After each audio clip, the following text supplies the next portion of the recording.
Welcome to African Mysteries, where ancient whispers, dark secrets, and untold legends come to life. These stories are based on folklore, real experiences, and cultural beliefs. Viewer discretion is advised. Let the mystery begin. Title is The Ghost That Paid in Full. In the dust-world alleys of Mbaleni, a small rural town nestled deep in the lowlands of a forgotten country, a fruit vendor named Nomvula lived a quiet, sunburned life. Her stall, no more than a plank balanced on two crates, stood every day on the corner of Musi and Queen Street, where she hawked bananas, peaches, and the occasional wrinkled tomato to passers-by. Nomvula didn't complain. Her life was humble, yes, but it fed her and her daughter, Laroto. A single loaf of bread lasted 3 days, and a 10 kilograms bag of maize stretched further than a politician's promise. On weekends, business boomed. There were 200 profit on a good day. Weekdays, however, were a different kind of poverty. Some days brought no profit at all, just dust and disappointment. Laroto was her sunshine. A diligent schoolgirl with a wise head, she often stood in for her mother while Nomvula dashed to restock. She always promised, "One day, Mama, you won't have to sit in the sun like a roasting chicken." Then, one weekday afternoon, he appeared. A glossy, blood-red BMW parked to a stop in front of Nomvula's stall. The driver, a man as handsome as he was mysterious, wore sunglasses so dark you could see your soul trying to escape when you looked into them. He reversed, rolled down his window, and, without stepping out, ordered 6 bananas, 6 apples, and 6 peaches. 666. Nomvula had joked. "You want to summon the fruit demons?" He chuckled, a smooth sound like a coffin lid closing softly. The total was a 60, but he handed her a crisp 200 note and told her to keep the change. Nomvula almost fainted. That tip meant electricity, bread, and a bottle of Coca-Cola, a royal feast in the kingdom of poverty. And he came back the next day. Same time. Same car. Same fruits. Same devilish tip. This happened 6 times. 6 days. 666 purchases. After the 6th visit, he vanished. But the dreams began. At first, they were romantic, a moonlit picnic, soft whispers, silk sheets. Then came wedding bells. Then, darker things. Dreams of him whispering secrets to her in tongues. Dreams of ancestral chants, shadowy figures applauding their union. She woke smiling, heart pounding with excitement and confusion. Months passed, but he haunted her sleep.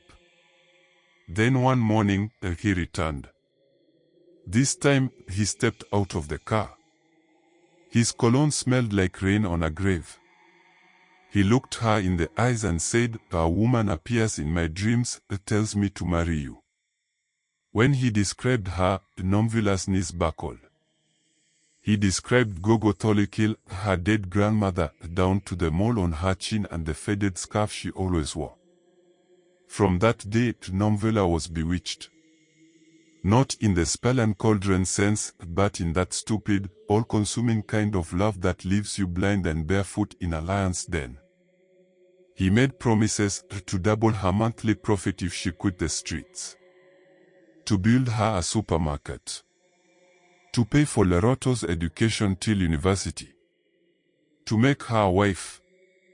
Nomvula said yes before her brain could catch up to her ears.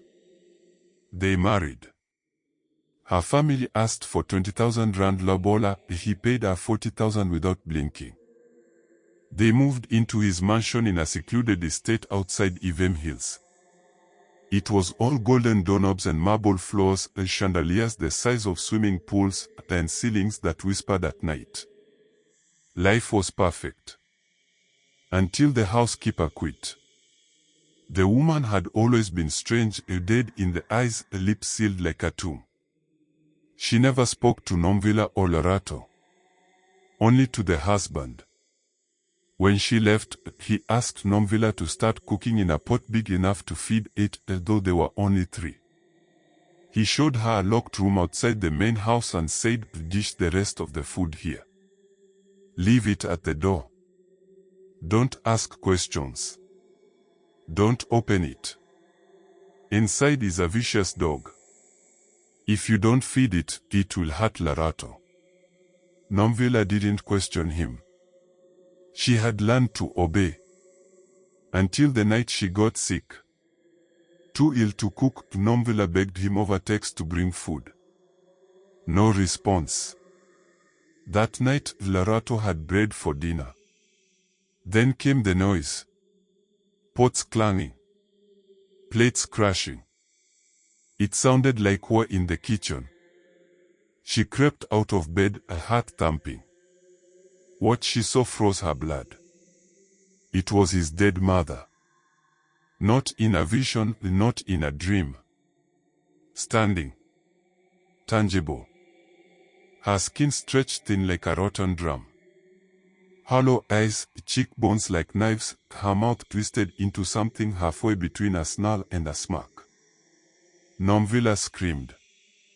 The ghost bolted into the forbidden room. Something inside Nomvula snapped. She followed. Inside, pitch black. No light. No windows. Only a grave dug into the concrete floor, surrounded by piles of money, bones, and the stench of decay so thick it slapped her in the face. She ran. Back to the house. Into Lerato's bed. Her daughter was cold. Lifeless. Nomvula screamed again. And then he appeared, her husband, standing by the bed. And beside him, his dead mother, smiling that same grotesque smile.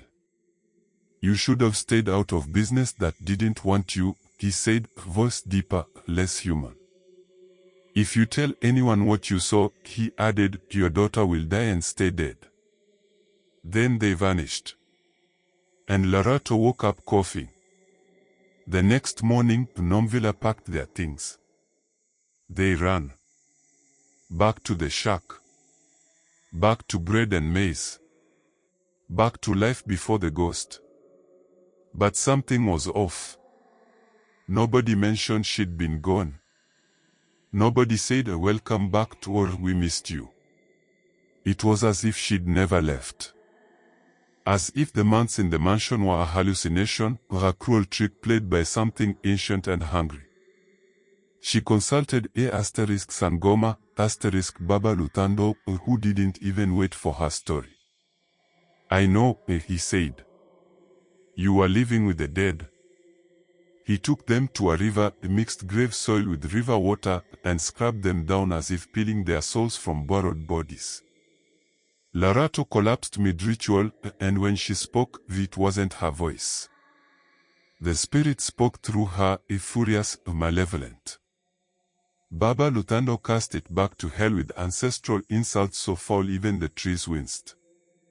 After minutes that felt like eternity, Lerato coughed and returned. The Sangoma nodded. "You are free now." From that day on, Nomvula refused charity. Refused tips. Refused help. She had learned that in Mbaleni, not every good-looking man was a blessing. Sometimes, they were the dead looking for wives. For more mysteries from the Motherland, hit that like button, subscribe and tap the bell so you never miss a tale. Until next time, stay curious, stay cautious, and beware, some legends are more than just stories.